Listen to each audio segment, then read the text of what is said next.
Padre, te damos tantas gracias por este tiempo, Señor, tan especial, Señor. Cuando tu pueblo se reúne, como cantábamos, Señor, al principio, hay tanto gozo, Señor, en la familia de Cristo cuando nos reunimos, cuando nos vemos, Señor. Porque sin duda es el lugar donde más anhelamos estar, en tu casa, Señor. En comunión con tus hijos, que son nuestros hermanos, con los cuales, Señor, unos a otros nos edificamos mutuamente, Señor. Gracias, buen Dios, por este tiempo. Gracias, Padre, por tener de vuelta a nuestro pastor junto a su esposa, nuestra hermana Betsy, Señor. Gracias porque le has cuidado también en su recuperación, aunque no ha sido en los tiempos que nosotros pensábamos, Señor. Tú también has trabajado en su vida y ha sido de bendición poder, aún así, ver tu mano, Señor, en medio de estos momentos difíciles, Señor. Gracias, Padre, por disponernos ahora a estudiar juntos tu palabra, porque reconocemos, Señor, que necesitamos de ella, Señor. Y en humildad, Señor, te rogamos, Padre, que nos hables hoy a través de tu palabra. Señor, necesitamos tu consejo, Señor, para poder vivir nuestra vida, Señor. Necesitamos de ti, necesitamos, Señor, consejo, dirección, instrucción, Señor. Y ayúdanos, Señor, a poder ser humildes delante de tu palabra, Señor. Porque no siempre lo que ella nos dice nos gusta oír. Pero gracias, buen Dios, porque ella nos ayuda, Señor, y es una medicina para nuestra vida. Padre, te ruego por todo este tiempo para que tu Espíritu Santo, Señor, nos instruya, nos enseñe. Y gracias desde ya, Padre, por todo lo que ha sido esta serie de estudios bíblicos y de predicaciones, Señor. Porque hemos sido tan bendecidos por tu palabra, Señor. Gracias, buen Dios, en Cristo, nuestro Señor y Salvador. Amén. En medio de las batallas y los ataques enemigos, existen lugares que se llaman los fuertes. Los fuertes son lugares de protección donde se puede encontrar refugio en medio de tanta aflicción, ¿verdad? En medio de momentos en los que puede estar peligrando la vida. Aquí tenemos algunos hermanos que han hecho el servicio militar y me imagino que también son preparados en esta área. Los fuertes son fundamentales para poder resguardarnos de cualquier peligro, de cualquier situación que pueda atentar contra nuestra vida. Y es un lugar de refugio, un lugar donde podemos estar seguros de disparos enemigos, un lugar donde podemos estar seguros, un refugio a nuestra vida. Sin embargo, mis queridos hermanos, los creyentes, los hijos del Señor, genuinos creyentes en Cristo, no estamos por momentos en fuertes que quizás podríamos refugiarnos. Ni tampoco tenemos que estar buscando lugares de protección ocasionalmente en nuestras vidas. Hoy Juan nos hablará, cerrando esta carta y concluyendo así su escrito, que el creyente cada año, cada mes, cada semana, cada día, cada hora, cada minuto y cada segundo vive protegido en Cristo. Vive seguro en Cristo, dentro de un fuerte inquebrantable, cada momento de su vida. Hoy consideraremos juntos, mis queridos hermanos, el tema protegidos en Cristo. Y Juan nos llevará a concluir su carta diciendo que no solamente estamos seguros de ser creyentes genuinos en Cristo, sino también de que estamos protegidos en Él. Unidos a Cristo, estamos en un fuerte de batalla, en un fuerte donde estamos de manera inquebrantable protegidos de cualquier peligro. Le invito a abrir su Biblia, mi querido hermano, allá en la primera carta de Juan, capítulo 5. Y vamos a considerar hoy juntos en la palabra del Señor los últimos versos de esta preciosa carta. Ahí, la primera carta de Juan, capítulo 5, versos del 18 al 21. Primera carta de Juan, capítulo 5, versos del 18 al 21. Búsquelo ahí en su Biblia, téngalo ahí a mano, vamos a leerlo también ahí en pantalla. Dice así la palabra del Señor, primera de Juan, capítulo 5, versos del 18 al 21. Y dice: sabemos que todo aquel que ha nacido de Dios no practica el pecado, pues aquel que fue engendrado por Dios, le guarda y el maligno no le toca. Sabemos que somos de Dios y el mundo entero está bajo el maligno. Pero sabemos que el Hijo de Dios ha venido y nos ha dado entendimiento para conocer al que es verdadero. Y estamos en el verdadero, en su Hijo Jesucristo. Este es el verdadero Dios y la vida eterna. Hijitos, guardaos de los ídolos. Amén. Esta es la porción de la palabra que vamos a considerar para terminar esta preciosa carta. Da un poco de tristeza que finalice esta carta, porque ha sido de tanta bendición considerar un tema tan importante como el que Juan plantea aquí. Juan nos ha llevado, y ha llevado a sus receptores originales, no a dudar de la fe de ellos, sino, hemos dicho una y otra vez, a asegurar la fe. Se le ha llamado a esta carta la carta de la certeza, la carta de la certidumbre, la carta en la cual podemos estar seguros de nuestra fe en Jesucristo. ¿Y de qué manera lo ha hecho Juan? Bueno, Juan nos ha llevado a través de 3 filtros. Ustedes recuerdan el filtro de la obediencia, el filtro de la verdad, el filtro del amor. 3 áreas que todo creyente debe manifestar en su vida. Y Juan una y otra vez dice, ustedes tienen vida eterna. La semana pasada consideramos el texto ahí, en capítulo 5, verso 13, donde él ya está terminando su carta, su escrito, y dice, estas cosas os he escrito a vosotros, que creéis en el nombre del Hijo de Dios, para que sepáis que tenéis vida eterna. Ustedes tienen vida eterna. Él quiere asegurar la fe de estos creyentes que en medio de tanta turbulencia como eran las falsas enseñanzas de los gnósticos, ellos debían asegurar su fe. Y para ir finalizando en este capítulo 5, donde hemos visto el énfasis en creer, si usted recuerda, una y otra vez Juan habla del creer. Y anteriormente hemos considerado que ha hablado de las certezas de creer en Jesús. Usted recuerda, al creer en Jesús tenemos seguridad de que somos vencedores. Versos del 1 al 5. Nos ha mostrado la fe que vence al mundo. ¿Recuerda usted? De ahí podríamos considerar de que al creer en Jesús, nosotros tenemos seguridad de que tenemos victoria en Cristo, de que somos vencedores. En segundo lugar, hemos visto de que al creer en Jesús tenemos seguridad de que Él es el verdadero. En medio de tanta falsa enseñanza con respecto a Jesús, un Jesús que probablemente no era humano, decían los gnósticos, que era una especie de fantasma.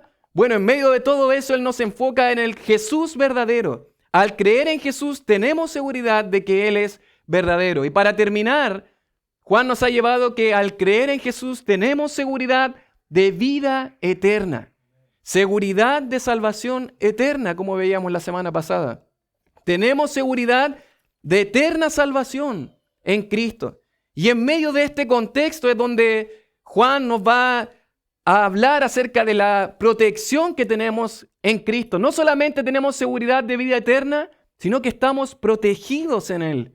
Estamos seguros en Él. Es muy lógico lo que Juan va a decir. Si usted recuerda, Juan nos ha llevado a hablar de que estamos seguros de que somos hijos de Dios, de una identidad gloriosa en Cristo. Estamos seguros de que somos hijos de Dios. Esto lo trata Juan en el capítulo 3, versos del 1 al 2. Usted recuerda que dice, mirad cuál amor nos ha dado el Padre. Él dice, ¿de dónde, verdad, viene este amor tan grande, de este amor de esta clase? Para que seamos llamados como hijos de Dios. Por esto el mundo no nos conoce, porque no le conoció a Él. Amados, ahora somos hijos de Dios. Tenemos una identidad nueva en Cristo. Juan no está tan enfocado en decir lo que tienen que hacer, aunque también lo hace. Pero no es una carta que se caracterice por tener tantos imperativos. Ustedes tienen que hacer esto. Ustedes deben hacer esto. Es una carta más bien que nos lleva a pensar quiénes ya somos en Cristo. Y eso es interesante. Juan una y otra vez dice, el genuino creyente hace esto. Pero no nos entrega tantos mandatos, sino que simplemente nos muestra qué es un hijo de Dios. ¿Quién es un hijo de Dios? Un genuino creyente en Cristo. La identidad. No muchas veces nos detenemos a pensar en nuestra identidad en Cristo. ¿Quién soy en Cristo? En el capítulo 5, verso 13 ya hemos leído que Él justamente dice que para que sepáis que tenéis vida eterna en Cristo. Y de esa manera, de manera natural, Él va a hablar de que esta seguridad que tenemos de nuestra identidad en Cristo, ahora podemos también estar protegidos en Cristo. Juan nos va a enfocar en nuestra identidad. Una historia triste que ocurrió hace poco tiempo en en nuestro país, allá en Rancagua, fue que una joven que trabajaba en lo que se conoce como el Parque del Safari, no sé si usted ubica o ha ido a este lugar, fue atacada por un tigre. Y bueno, hay mucha discusión en cuanto a por qué se produjo esto, la mandaron a hacer un trabajo que ella no debía hacer, la jaula estaba abierta, pero fatalmente esta joven mujer murió, producto de este tigre que lo atacó. Y es interesante, mis queridos hermanos, porque a pesar de lo triste y doloroso que puede hacer esta noticia, el tigre no hizo nada extraño. El tigre hizo algo completamente natural y normal, acorde a su identidad. Se comportó como un tigre. De igual manera, mis queridos hermanos, lo que hace un hijo de Dios realmente define si realmente es un hijo de Dios. Si realmente es su identidad genuina en Cristo. Si realmente tiene una identidad genuina en Cristo, si cree a la palabra de verdad, si ama a sus hermanos, si obedece a la palabra de Dios. Y eso va a manifestar claramente nuestra identidad en Cristo. Y ahora, mis queridos, en esta sección del 18 al 21, el escritor, el apóstol Juan, guiado, inspirado por el Espíritu de Dios, nos va a hablar acerca de la protección que tenemos en Cristo. Al ser hijos de Dios, no solamente somos salvos, no solamente somos llamados hijos de Dios, no solamente tenemos seguridad eterna de salvación, sino que estamos seguros y protegidos en Él. Dentro de un fuerte inquebrantable estamos. Y eso es lo que observamos en la palabra del Señor. Dice la palabra del Señor ahí en Filipenses capítulo 1, verso 6, estando persuadido de esto, dice Pablo, que el que comenzó en vosotros la buena obra, la perfeccionará hasta el día de Jesucristo. De igual modo, 2 Timoteo 4, 18, Pablo está escribiendo sus últimas palabras de su vida y dice, y el Señor me librará de toda obra mala y me preservará para su reino celestial. A Él sea gloria por los siglos de los siglos. Amén. Y Juan capítulo 17, verso 11, el Señor Jesucristo ora al Padre y Él dice, Padre Santo, a los que me has dado, guárdalos en tu nombre. De eso se trata, el estar protegidos y seguros, resguardados, que el Señor preserva y cuida a sus hijos. Y eso es una enseñanza que vemos en la palabra de Dios. Él cuida, protege de cualquier peligro a sus hijos. De manera, mis queridos hermanos, que en esta sección, versos del 18 al 21, vamos a considerar juntos 3 protecciones del genuino creyente en Cristo. Juan nos va a llevar a mirar, finalmente, para cerrar su escrito, 3 protecciones que tenemos al ser hijos de Dios, al ser genuinos en Cristo. Nos va a llevar a la primera protección, protegidos de la maldad. En primer lugar, Juan nos quiere mostrar de que usted y yo, siendo genuinos creyentes en Cristo, siendo hijos de Dios, estamos protegidos de la maldad, y lo va a hacer de nuevo con certezas. Si usted mira conmigo en su Biblia, en 3 ocasiones va a repetir la palabra sabemos, las certezas. Capítulo 5, verso 18 dice sabemos. Verso 19 dice sabemos. Y verso 20 dice pero sabemos. Y 3 certezas va a hablar Juan para terminar su escrito. 3 protecciones que tenemos en Cristo. La primera protección tiene que ver protegidos de la maldad. En otras palabras, protegidos del pecado. Juan comienza diciendo sabemos, tenemos la certeza, la seguridad, que todo aquel que ha nacido de Dios no practica el pecado. Es interesante esa expresión, nacido de Dios. Hemos dicho que es una expresión que le gusta mucho a Juan. Juan ocupa mucho lo que es ser nacido de Dios, ser engendrado de Dios. Y esto nos lleva inmediatamente a pensar en cuál era la condición del creyente antes de Cristo. ¿Cuál era esa condición? Si ahora he nacido, era muerte espiritual. Era muerte espiritual. En Efesios capítulo 2, verso 1, el apóstol Pablo dijo, y Él os dio vida a vosotros cuando estabais, ¿qué cosa? Muertos en vuestros delitos y pecados. Muertos. No era simplemente que yo hacía malas cosas. No era simplemente que tenía un mal comportamiento. Sino que mi condición antes de Cristo, ¿qué era? Un cadáver. Literalmente. Un cadáver, un muerto. Un muerto espiritual. ¿Y qué necesita un muerto? No necesita simplemente perdón, no necesita simplemente palabras, quizás de consuelo o de ánimo, necesita vivir. Y eso fue lo que hizo el Señor, porque Efesios capítulo 2, versos 4 y 5 dice, pero Dios, que es rico en misericordia, por su gran amor con que nos amó, aun estando muertos en pecado, nos dio ¿qué cosa? Vida, juntamente con Cristo. Esa es la vida que el creyente puede disfrutar el día de hoy. El genuino creyente en Cristo no solamente ha sido perdonado, sino que ha sido vivificado, ha sido resucitado con Cristo y tiene vida con Cristo. Una vez, mis queridos hermanos, que hemos nacido en Cristo, ahora, nos dice Juan, estamos muertos al pecado. Hemos muerto también al pecado. No practica el pecado, dice Juan. Este texto se parece mucho a un texto que ya Juan ha mencionado, capítulo 3, verso 9. Si usted mira, es casi idéntico lo que dice ese pasaje. Capítulo 3, verso 9 dice, todo aquel que es nacido de Dios no practica el pecado, porque la simiente de Dios permanece en él y no puede pecar porque es nacido de Dios. Es un texto muy similar. Al nacer de Dios, al ser engendrado por Dios, el creyente no practica el pecado. Y es interesante porque no está diciendo Juan que el creyente no peca. Aunque en una ocasión, en capítulo 3, veíamos que él dice literalmente, no peca.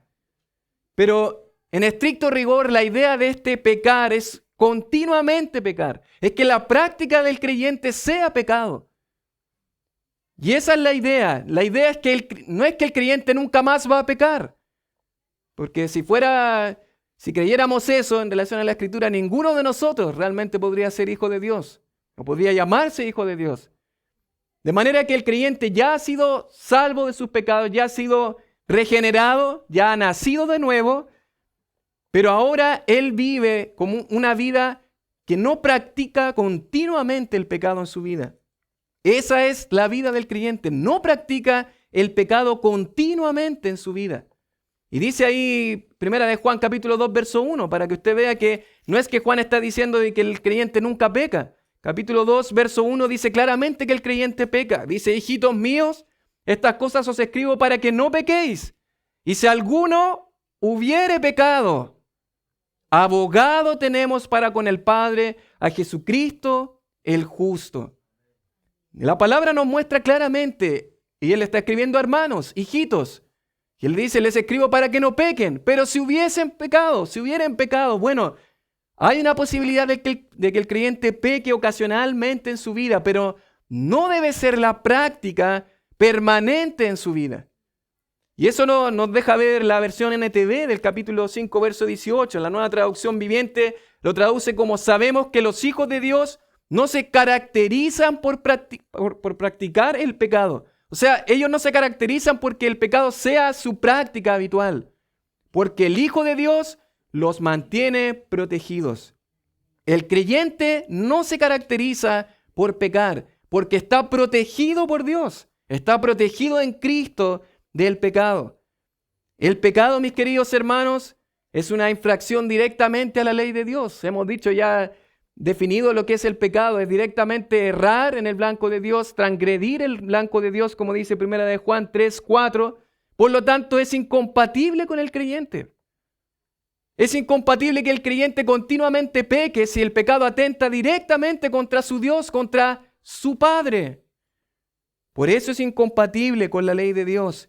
Pero de igual modo, es incompatible con la obra de Cristo. Dice el capítulo 3, y usted puede recordar que estudiamos hace un tiempo atrás este texto, capítulo 3, verso 8 y 9, dice, el que practica el pecado es del diablo, dice, porque el diablo peca desde el principio.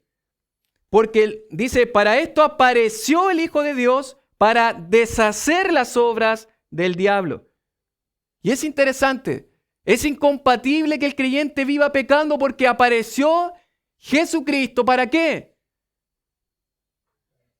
Para deshacer las obras del diablo, para deshacer los pecados.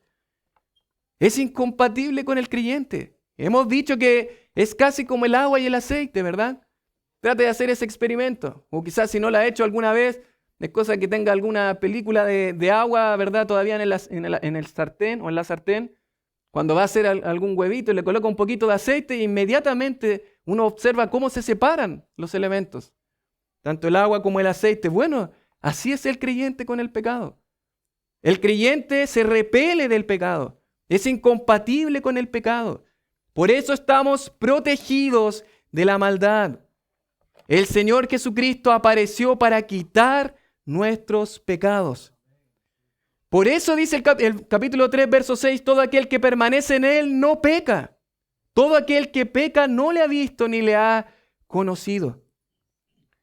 Mis queridos hermanos, hay un texto precioso ahí en Romanos capítulo 6, versos del 1 al 2, donde el apóstol Pablo, anticipándose un poco a las inquietudes de su audiencia, de los romanos, que él conocía muy bien, él ya ha hablado que somos salvos, simplemente somos justificados por la fe, por gracia mediante la fe. Pero ahora la pregunta natural puede ser, bueno, si hay tanta gracia, ¿verdad?, que abunda ante nuestro pecado, como dice capítulo 5 al final de los Romanos, la carta a los Romanos, la pregunta natural es, bueno, ¿puedo seguir pecando? Si la gracia va a seguir abundando. Bueno, ante esa pregunta natural que Pablo ya se anticipa de sus oyentes, él dice, ¿qué pues diremos? Capítulo 6, verso 1 y 2. ¿Perseveraremos en el pecado para que la gracia abunde? Y un rotundo no, dice Pablo. En ninguna manera. Jamás. Porque los que hemos muerto al pecado, dice, ¿cómo viviremos aún en él? No tiene sentido. Si yo ya he muerto al pecado de mi vida, yo he nacido de nuevo, es completamente contradictorio que yo siga pecando. No puede ser así. Recordaba una pequeña caricatura de una película muy conocida, en la película, ¿verdad?, Toy Story, que tiene un pequeño juguetito que a muchos niños les encanta, que la característica de él es que, bueno, estaba hecho de basura, ¿verdad? Y él quería una y otra vez, ¿qué cosa? Volver a la basura. Siendo que era un juguete. Pero no, él quería volver y volver. Y de alguna manera, mis queridos, eso es lo que hace un creyente cuando peca. Es como volver a la porquería, de donde el Señor ya nos rescató. Es volver a revolcarnos en la porquería. ¿Cómo? Dice Pablo. ¿Cómo viviremos en el pecado si ya hemos muerto al pecado? No tiene sentido. Le invito a ver en su Biblia ahí en Romanos capítulo 6. Romanos capítulo 6, versos del 17 al 22.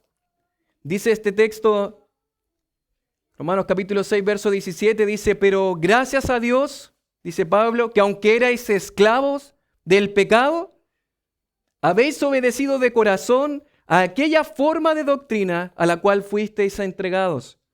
Y libertados del pecado. Fueron libertados del pecado, dice Pablo. Libertados del pecado, vinisteis a ser siervos de la justicia. Hablo como humano por vuestra humana debilidad, que así como para iniquidad presentasteis vuestros miembros para servir a la inmundicia y a la iniquidad en el pasado, así ahora para santificación presentad en el presente vuestros miembros para servir a la justicia. Pasado. Presentaron sus miembros para el pecado, para la inmundicia, eso fue pasado. Pero ahora en el presente, sus miembros son para la justicia. Porque cuando erais esclavos del pecado, erais libres acerca de la justicia. Pero, ¿qué fruto teníais de aquellas cosas de las cuales ahora os avergonzáis? Porque el fin de ellas es muerte. Mas ahora que habéis sido libertados nuevamente del pecado y hechos siervos de Dios, tenéis por vuestro fruto la santificación y como fin la vida eterna. Mis queridos hermanos, Pablo es tan claro aquí en este pasaje. Es esa tendencia a pecar, a que el pecado sea nuestra práctica en nuestra vida, a que yo sea un pecador, a que yo viva pecando, eso era del pasado. Eso fue antes. Antes mi cuerpo sirvió al pecado. Antes servía mi carne, todo lo que quise. Pero ahora, dice Pablo, en el presente, mis miembros, mi cuerpo, mi vida entera es para servir al Señor y a la justicia. Me encanta cómo el autor Jerry Bridges describe el pecado. En alguna oportunidad les compartí esta expresión. Y esto es casi para entablarlo, ¿verdad? Colocarlo en un cuadro, colocarlo en nuestra casa. Porque no muchas veces recordamos cómo el Señor ve el pecado. Y le invito a pensar en cada una de estas palabras que describen el pecado. Este autor dice, comillas, y cito, el pecado es vil, feo, odioso, maligno, pestilente, pernicioso, espantoso, agresivo, ponzoñoso, virulento, villano, abominable y mortal. ¿Es así en su vida el pecado? ¿Así lo considera de espantoso? ¿De asqueroso? Podría haber faltado. Así debe considerarlo un creyente, un hijo de Dios. Primera de Pedro, capítulo 4, versos del 1 al 3. Me encanta también este texto. Dice, puesto que Cristo ha padecido por nosotros en la carne, vosotros también armaos del mismo pensamiento. Pues quien ha padecido en la carne terminó con el pecado, le puso fin al pecado, para no vivir el tiempo que resta en la carne conforme a las concupiscencias de los hombres, sino conforme a la voluntad de Dios. Y dice el verso 3, baste ya el tiempo pasado para haber hecho lo que agrada a los gentiles, andando en lascivias, concupiscencias, embriagueces, orgías, disipación y abominables idolatrías. Esa expresión baste ya tiene la idea, ya fue suficiente con lo que hicieron. Eso ya quedó en el pasado, fue suficiente, listo. Se acabó, se terminó. Eso era del pasado. Cristo le vino a poner fin a nuestro pecado. Por eso, mis queridos hermanos, la vida del creyente no se puede caracterizar por el pecado. Yo no sé si usted recuerda en Mateo cuando se habla de estos hombres que profetizaron en el nombre del Señor, que hicieron tantas cosas por Dios, en tu nombre, pero el Señor les dice, apartados de mí, hacedores de ¿qué? De maldad, inconversos. Los inconversos son hacedores de maldad, que creen que están haciendo cosas para Dios, y estamos hablando de personas que estaban sirviendo a Dios, pero dice, hacedores de maldad, al mismo tiempo que hacían cosas para Dios, hacían maldad. Inconversos. El no creyente se caracteriza por hacer maldad, pero no así el Hijo de Dios. El Hijo de Dios no es un hacedor de maldad. Por eso yo no puedo ver a un hombre y decir, él es un creyente porque va a la iglesia simplemente.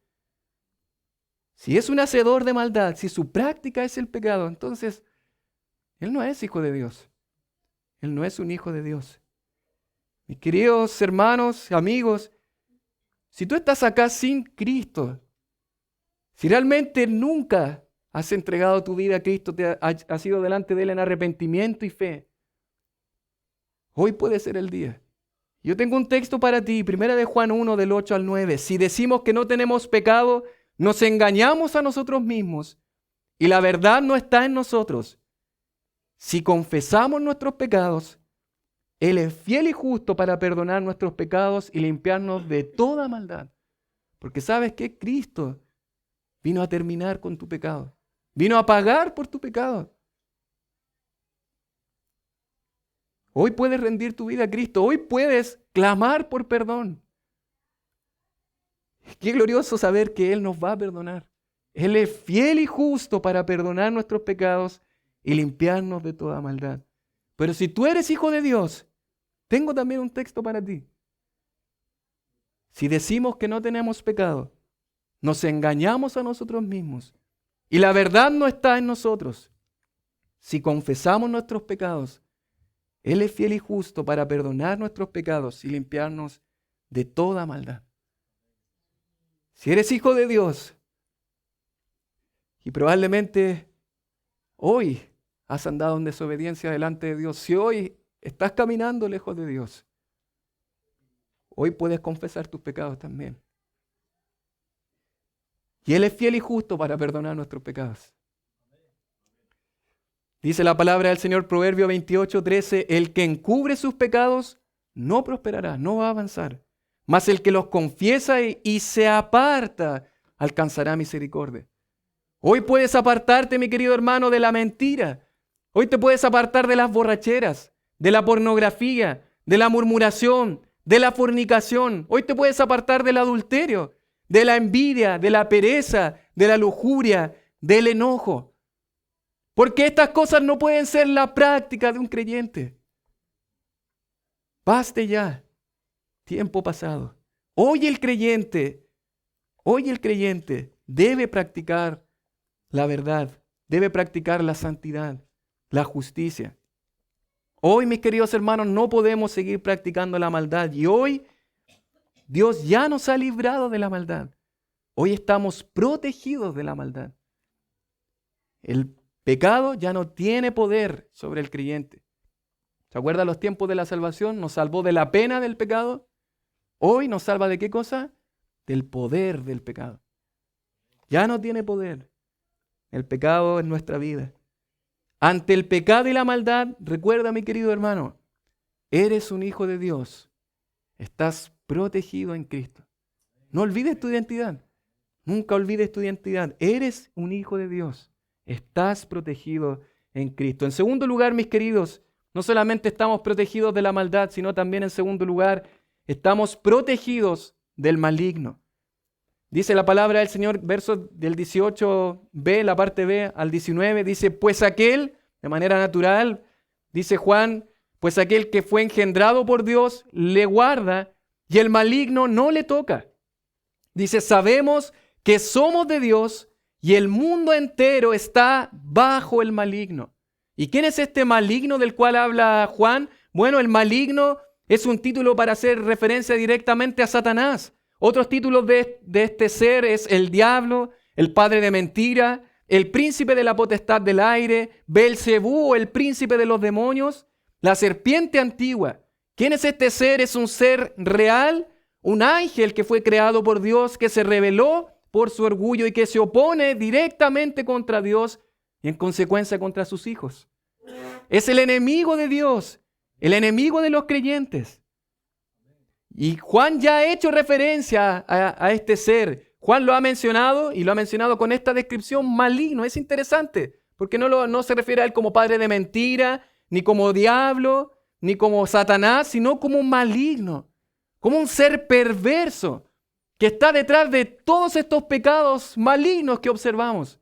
Él es el ser que está detrás. Ya lo mencionó capítulo 2, verso 13. Os escribo a vosotros jóvenes porque habéis vencido ¿a quién? Al maligno. En el verso siguiente va a decir, os he escrito a vosotros jóvenes porque sois fuertes y la palabra de Dios permanece en vosotros y habéis vencido una vez más ¿a quién? Al maligno. Y en el capítulo 3, hablando de Caín, dice, no como Caín, que era ¿de quién? Del maligno y mató a su hermano. Y una vez más, en el capítulo 5, verso 19, va a hacer referencia a este hombre, a este ser angelical, que se revela contra Dios, que es el enemigo de Dios y que es el enemigo de nosotros. Esta palabra nos muestra de un ser perverso que lo único que busca es producir daño, producir dolor. ¿Y qué va a decir Juan? ¿Por qué protegidos del maligno? Porque Juan va a hablar de dos áreas. Podríamos decir de dos familias. Usted recuerda que Juan es muy categórico. No hay grises para Juan. Y desde el principio hemos visto que ese ha sido su estilo. Para Juan no es solamente blanco o es negro. No existen los grises. Tú o estás en la verdad o estás en la mentira. O tú estás en la luz o estás en las tinieblas. Tú eres hijo del diablo o eres hijo de Dios. Así de sencillo. Si usted recuerda en el capítulo 3, verso 9, dice... En esto se manifiestan los hijos de Dios y los hijos del diablo. Todo aquel que no hace justicia y que no ama a su hermano, no es de Dios. Así de categórico, aunque a la gente le encantaría estar, no, ahí punto intermedio. Yo ni creo, pero no, acá. Ese dicho nuestro, ¿verdad? Ni chicha ni limonada, no se aplica aquí. No, yo no puedo decir, no estoy aquí ni acá. En algún lugar estoy.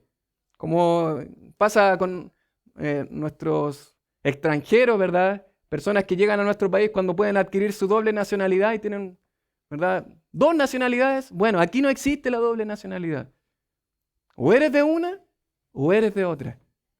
¿Eres hijo de Dios o eres hijo del diablo? ¿Y qué pasa en cuanto a los creyentes? Colosenses capítulo 1, versos del 13 al 14 dice, el cual nos ha librado de la potestad de las tinieblas y nos ha trasladado al reino de su amado Hijo, en quien tenemos redención por su sangre, el perdón de pecados.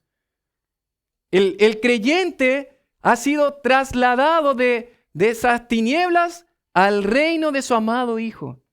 Trasladado, ya no pertenece más a las tinieblas, ya no pertenece más al diablo, ya no es un hijo del diablo. Y dice Hechos capítulo 26, verso 18, el apóstol Pablo ahí en la defensa ante Agripa dice, para que abra sus ojos, para que se conviertan de las tinieblas a la luz y de la potestad de Satanás a Dios. Del dominio, ¿verdad?, de Satanás a Dios, para que reciban por la fe que es en mí perdón de pecados y herencia entre los santificados. De igual modo, Pedro lo hace ver en el capítulo 2, verso 9 de su carta. Mas vosotros sois linaje escogido, real sacerdocio, nación santa, pueblo adquirido por Dios, para que anunciéis las virtudes de aquel que os llamó de las tinieblas a su luz admirable. Un traspaso. Yo ya no estoy al medio, yo soy hijo de Dios. Esa es mi identidad. He sido trasladado al reino de su amado Hijo. Ya no pertenezco a las tinieblas, ya no soy hijo del diablo. Pero aquel que no conoce a Cristo, aquella persona que probablemente es simpatizante, que asiste y que quizás cree que es hijo de Dios, bueno, puede ser muy simpatizante de Dios, de la Biblia, de la iglesia, pero si realmente no has confesado tus pecados y has sido delante del Señor en arrepentimiento y fe, no has sido trasladado al reino del Hijo de Dios y por lo tanto sigues siendo tristemente un hijo del diablo. Esa es la condición terrible. Pero Juan, con toda su certeza, si usted observa en este texto que estamos leyendo, dice sabemos. Él lo dice con certeza, con seguridad. Dice el maligno no le toca, Dios le guarda y el maligno no le toca. Verso 19, sabemos que somos de Dios. Somos de Dios. Su identidad, dice Juan, y nuestra identidad es Dios. Somos de Dios. Somos hijos de Dios. Y él dice, y el mundo entero está bajo el maligno. Él se excluye. Nosotros estamos en el reino de Dios. Pero qué interesante esta porción cuando dice, Dios le guarda y el maligno no le toca. Porque podríamos preguntarnos nosotros, ¿cómo es esto? Si nosotros observamos que Satanás puede tocar a los creyentes.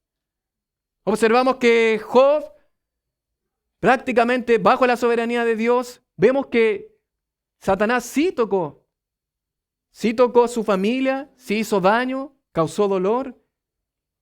Dice la palabra del Señor también, ahí en Primera de Pedro, capítulo 5, verso 8, sed sobrios y velad, y esto es a creyentes, porque vuestro adversario, el diablo, como león rugiente, anda alrededor buscando a quien devorar.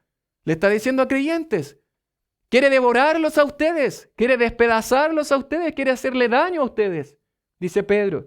De igual manera, Lucas 22:31 dijo el Señor, Simón, Simón, he aquí Satanás os ha pedido para zarandearos como a trigo. Pero yo he rogado por ti que tu fe no falte. Observamos que el diablo sí hace daño. Y sí la palabra nos alienta, nos anima a estar dependiendo del Señor en oración, fortalecidos en el Señor y en el poder de su fuerza, porque sabemos que el enemigo hace daño al creyente. Quiere hacer daño al pueblo de Dios. Pero ¿por qué dice entonces el texto que el maligno no le toca? Bueno, tenemos que estudiar un poco más las palabras que utiliza Juan aquí. Y si nosotros observamos esa palabra, en primer lugar la palabra guarda.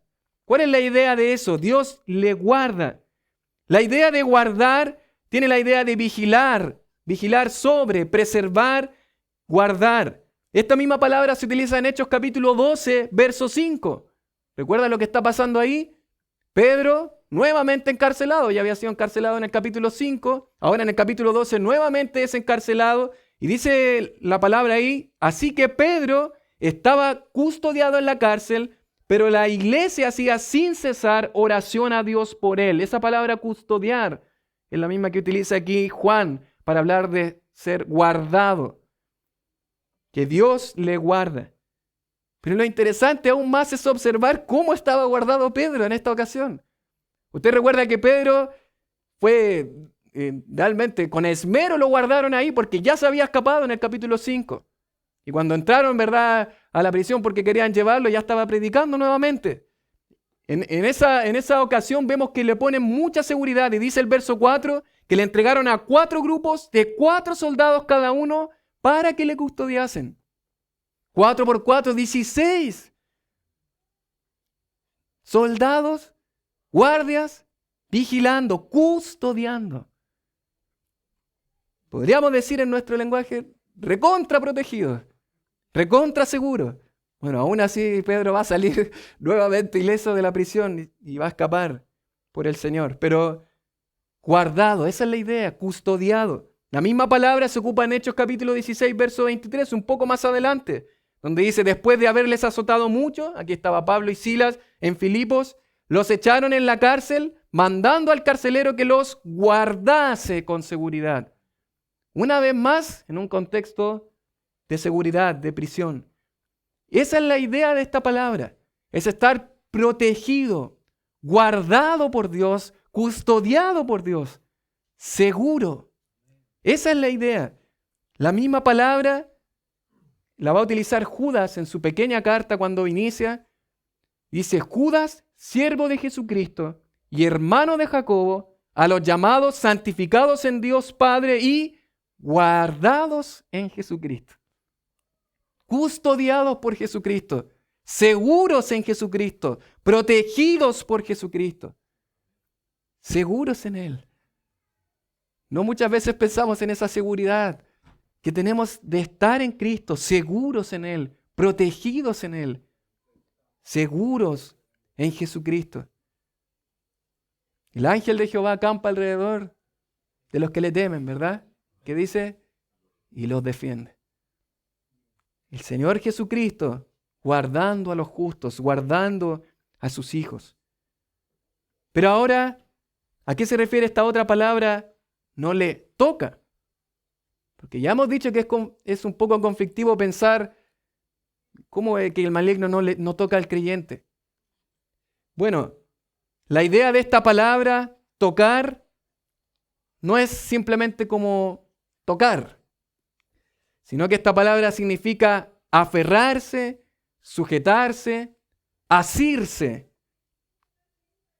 echar mano de, agarrar. Muy similar a lo que el Señor dice cuando María, ¿verdad?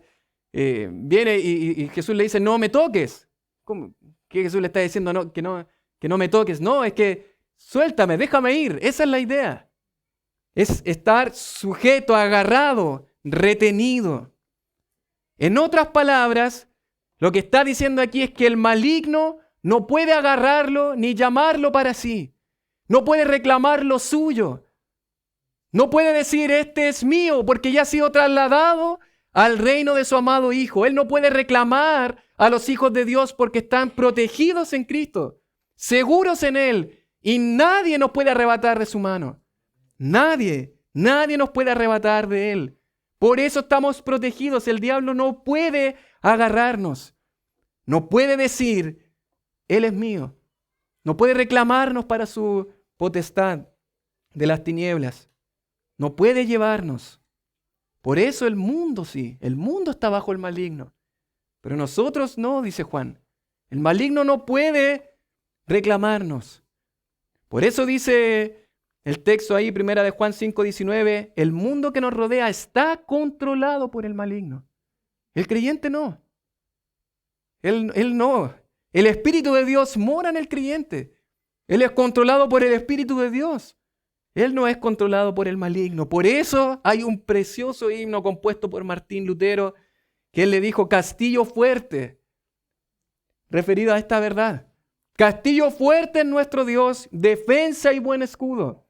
Con su poder nos librará en todo trance agudo. Con furia y con afán, nos acosa Satán.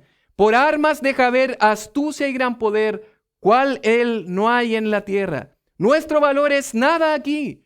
Con él todo es perdido. Mas con nosotros luchará de Dios el escogido.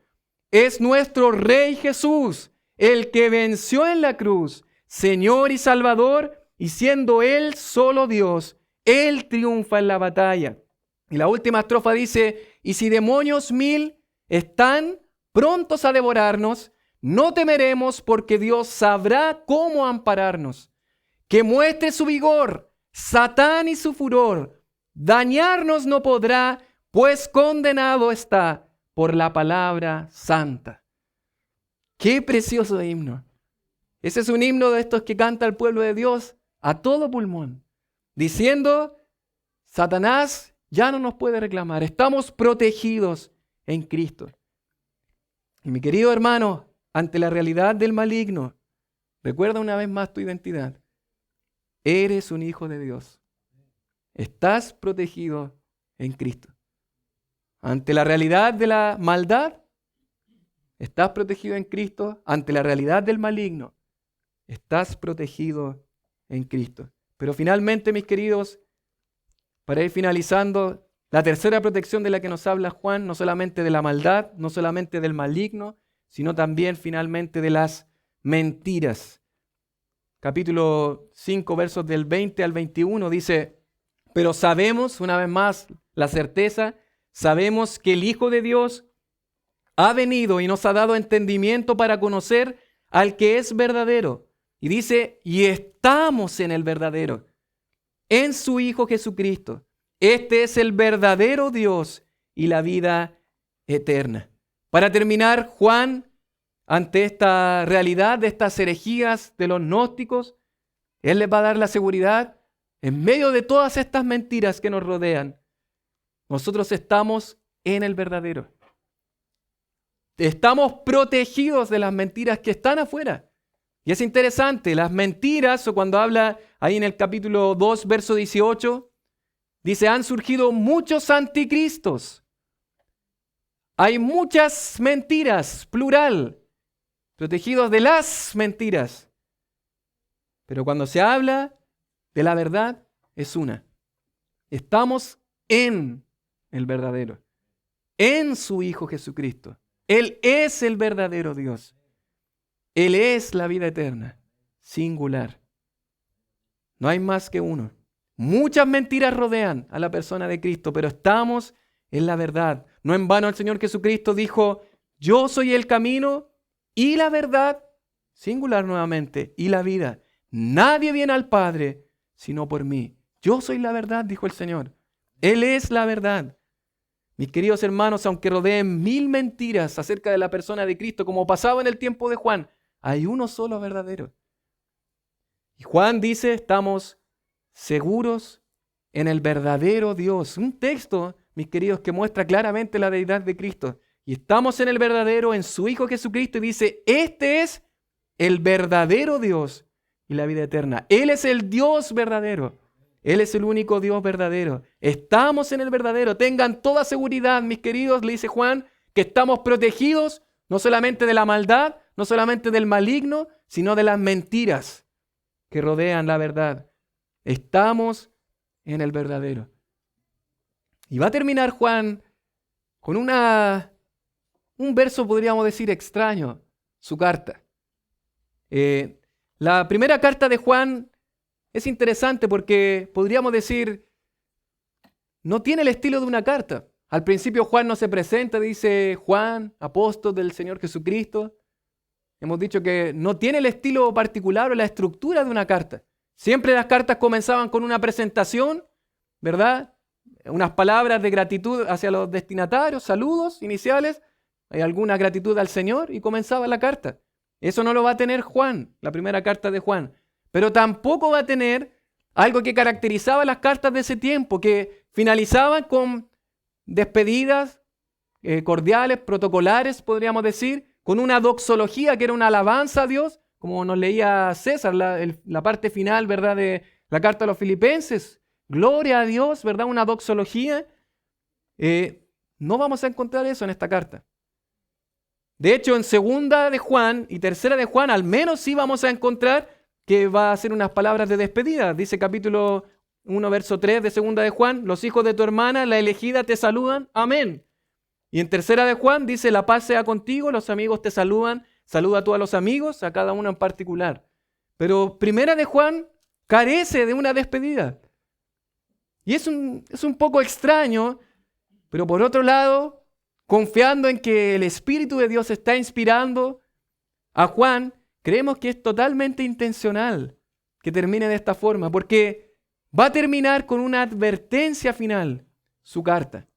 No con despedidas protocolares, sino con una advertencia final relacionado a las mentiras que rodeaban. Dice, hijitos, guardaos de los ídolos. Amén. Pero ahora hay otra cosa extraña también. No solamente que haya una advertencia, sino que podríamos decir es una advertencia que casi no está relacionada con lo que ha dicho en el libro, podríamos decir. Quizás una mejor advertencia hubiese dicho un consejo final, hijitos, ámense los unos a los otros. O cuidado de no amarse los unos a los otros. O hijitos, permanezcan en la verdad. O hijitos, obedezcan la palabra de Dios. Pero guardados de los ídolos. Pareciera un tanto extraño lo que Juan está haciendo aquí para despedirse, para dejar su advertencia final en su carta.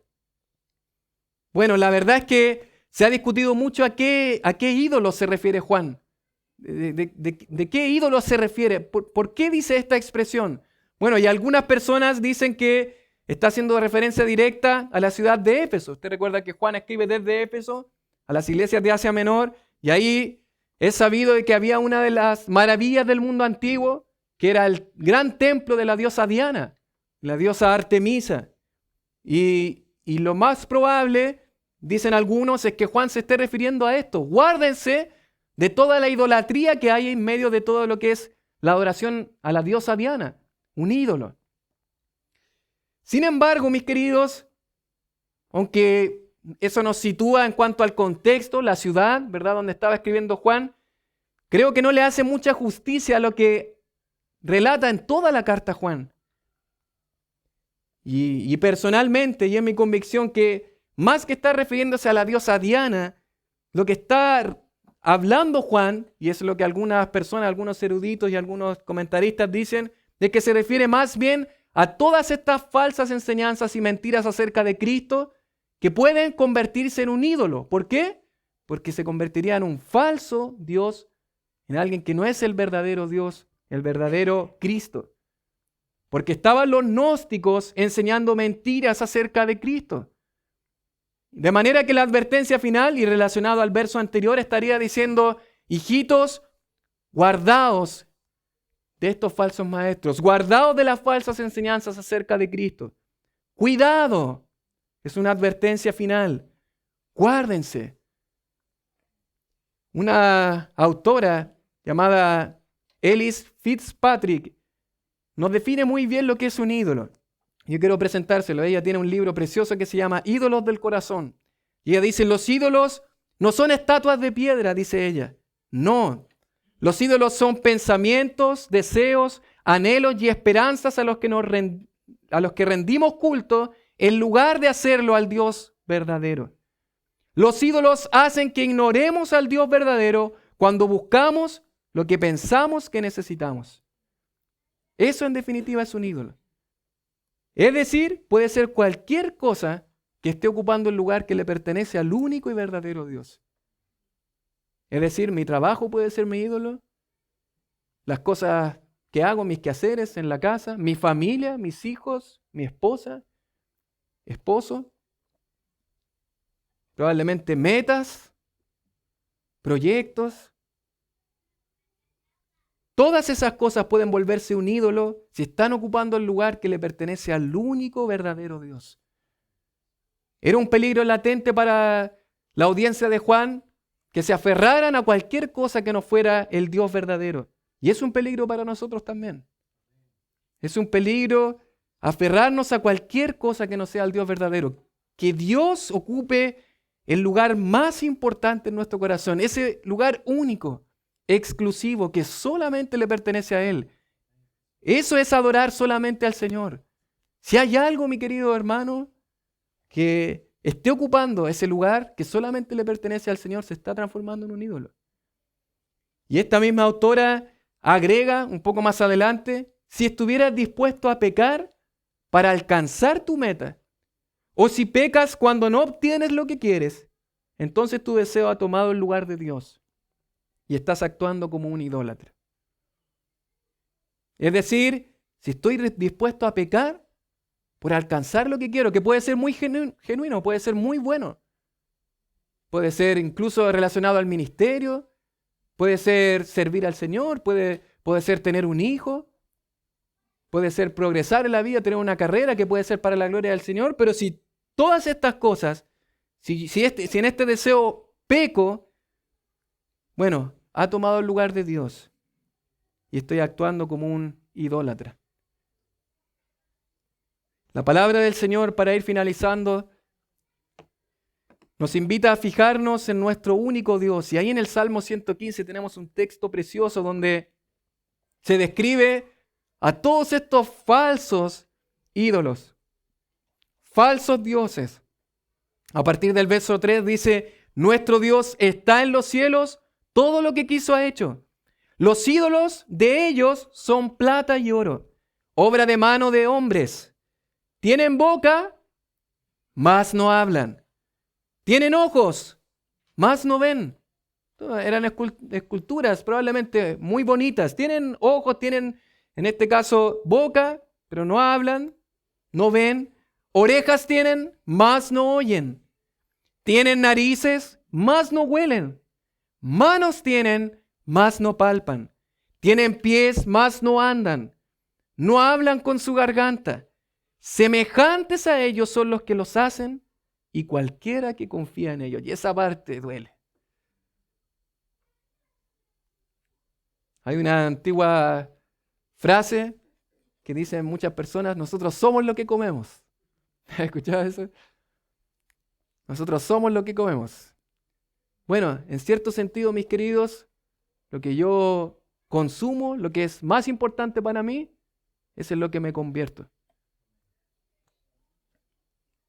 Si realmente yo estoy invirtiendo más tiempo en cada una de estas cosas que he mencionado, bueno, yo me estoy convirtiendo en ellos, finalmente. Me convierto en lo que adoro, más en mi corazón. Sin embargo, Salmo 115, verso 1, y quise dejar este texto para el final, dice, no a nosotros, oh Jehová, no a nosotros, sino a tu nombre da gloria, por tu misericordia, por tu verdad. El salmista comienza diciendo, a nadie más, ni a nosotros mismos, ni a nadie más, solamente a ti la gloria. Solamente a ti la gloria. La advertencia final de Juan, mis queridos, es para que nosotros prestemos atención. Porque probablemente podemos tener mucha buena doctrina en cuanto a Cristo, podemos defenderlo muy bien. Y quizás por ahí yo no voy a errar, pero quizás muchas cosas hoy están ocupando ese lugar que le pertenece a Dios. Evalúe en cuántas cosas ocupa su tiempo. ¿En qué áreas de su vida es donde más invierte su tiempo? ¿En qué áreas de su vida le da pasión hacer? Su corazón late por eso. Adora estar invertido quizás en cuántas cosas. Bueno, piense en eso, que más anhela hacer, y ahí está su corazón, ahí está realmente a quien adora. Un autor de apellido Rodríguez Molero dice, finalizando lo que es esta primera carta de Juan, un comentario, con este grito de alarma, dice él, el apóstol cierra la epístola, tan vibrante de afecto y tan rica de doctrina. ¿Por qué? La palabra infaltable de Juan. Hijitos. Hijitos. Con amor, el pastor Juan nos exhorta, nos anima, nos advierte. Tengan cuidado con su corazón. Tengan cuidado de a quien adora. Mis queridos hermanos, ante las mentiras que rodean a Cristo y ante los falsos ídolos que usted pueda tener, recuerda, una vez más, eres un hijo de Dios, un hijo del verdadero Dios. Unas aplicaciones finales solamente para cerrar, mis queridos hermanos, y terminar esta serie de estudios bíblicos que hemos llevado en esta primera carta. Recuerda que un hijo de Dios está protegido en Cristo y su práctica no es el pecado. Estamos protegidos de la maldad. Y la pregunta es, ¿cómo está tu vida hoy delante del Señor? ¿Se parece más a lo que describe Juan? ¿O se parece más a los hacedores de maldad? ¿Hay algo que confesar hoy y arrepentirse? Porque hoy podemos ir delante del Señor en arrepentimiento. Hoy podemos confesar nuestros pecados delante de Él. Pero no dejes pasar este día.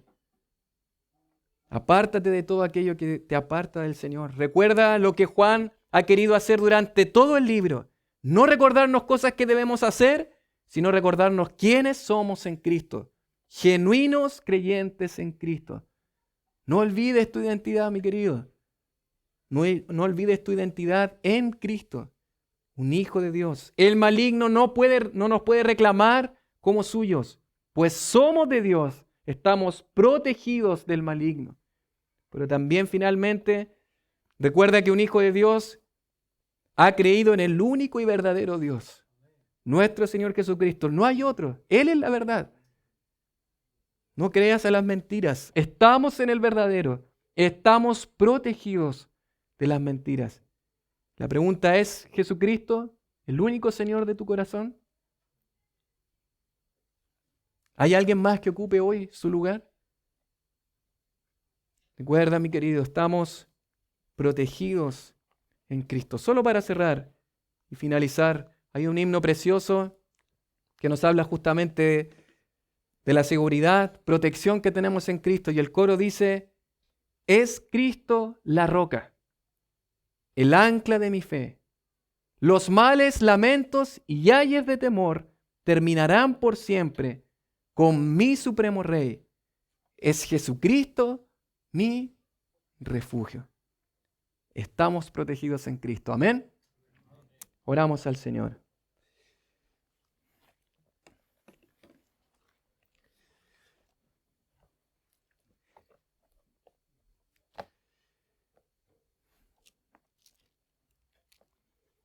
Padre, te damos tantas gracias, Señor, porque encontramos tanta riqueza, buen Dios, en tu palabra. Gracias por esta preciosa carta, Señor. Gracias por enseñarnos, Señor, a través de ella, por instruirnos, Señor. Porque lo único que produce es más hambre de ti y de tu palabra, Señor. Queremos conocerte cada día más, Señor. Gracias, buen Dios, Señor, porque hemos tratado de profundizar en este libro y nos maravillamos, Señor, con la obra perfecta de Cristo, Señor. Que viles pecadores no solamente hayan sido rescatados, Señor, sino que sean llamados tus hijos, Señor. No alcanzamos a dimensionar ese amor tan grande, Señor, en el capítulo 3. ¿De qué planeta viene este amor, Señor? ¿De dónde viene un amor así? Para que seamos llamados hijos tuyos, Señor. Y gracias, buen Dios, por enseñarnos de que estamos protegidos, seguros en Cristo. Gracias, buen Dios, estamos protegidos de la maldad, protegidos del maligno, protegidos de las mentiras, Señor. Estamos en el verdadero, en el único Dios verdadero, que murió pero resucitó y vive para siempre, Señor. Padre, pero que Él ocupe el lugar prioritario en nuestro corazón, Señor. Y nadie más. Oh Dios, si hay algo que confesar hoy, te ruego, Padre, que trabajes en cada corazón de mis hermanos, Señor. Para que confesemos nuestros pecados delante de ti, Señor. Porque confiamos, Padre, que si confesamos nuestros pecados, Señor, tú eres fiel y justo para perdonar nuestros pecados y limpiarnos de toda maldad. Gracias, Señor, en Cristo, nuestro Señor y Salvador. Amén.